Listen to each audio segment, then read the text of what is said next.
What if everything that you thought you knew about hair systems and the hair that grows underneath was wrong? There's one myth in particular which keeps popping up, and I get so many questions about this. The idea that wearing a system somehow damages your natural hair that grows underneath. Today I'm going to be breaking this down because, to be honest with you, the truth is way more empowering than the fear. And just to frame this properly, these questions come mostly from people who are not wearing hair systems yet, but they're scared of getting one because they're worried they might actually damage the natural hair follicles underneath. So here's the reality. Hair systems sit on top of your scalp. They don't reach down into the hair follicle. And it's the follicle deep under your skin that controls the hair growth cycle. So in essence, your system has no control or no effect over whether your natural hair keeps growing or not, or whether your follicles get damaged. And to understand this properly and to put your mind at ease, we're gonna look in depth at the hair growth cycle and how it all works. So we're gonna get a little bit scientific. But before we do, you might be wondering, Adam, why have you got your hair down?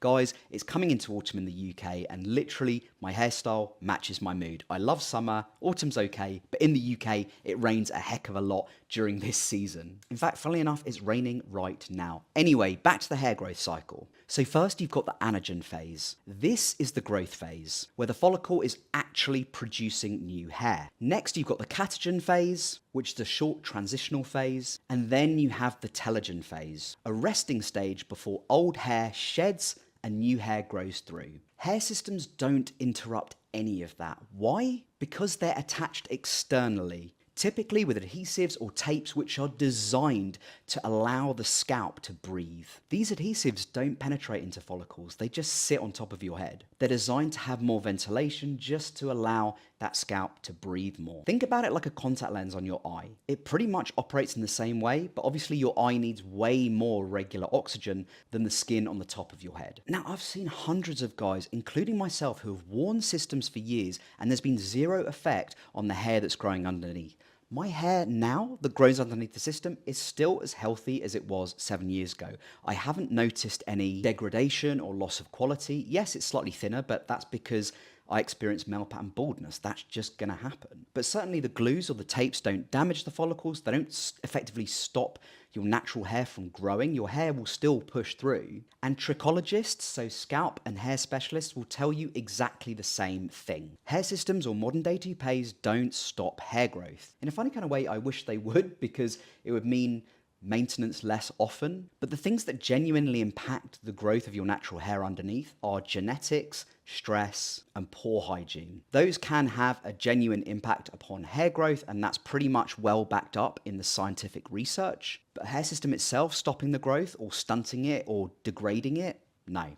That's just a myth. So that's enough of the scientific spiel. Sorry for boring you, but it's really important that I get that stuff out there. Now, I've spoken in multiple videos before about the importance of scalp care and healthy scalp prep before you put on a system or you take off a system. But I'm briefly going to go through it again because this is really quite important if you're a system wearer or if you're planning on wearing systems. Number one, keep your scalp clean. Wash and exfoliate between rebonds. If your scalp is okay with it, use your 70% isopropyl alcohol. If it's not, consider getting yourself some dermal mud. Don't let your adhesives build up for 4 weeks. I just don't think that's hygienic or suitable for anyone. And give your scalp a break every now and then. I usually, once a month, I just don't have a system on at night. Sometimes 2 nights, I just don't wear it for a couple of days, and it just gives my scalp that chance to breathe. The big takeaway from this is having a hair system won't destroy your natural hair that grows underneath. If you decide that after a while a system isn't for you and you'd rather a transplant, it won't ruin your chances of having a transplant. And it certainly doesn't close the door on whatever you decide to do with your hair in the future. But if you are ready to explore hair systems, I've got 2 resources for you to make this journey so much easier. First, and don't skip this one, I've put together a free video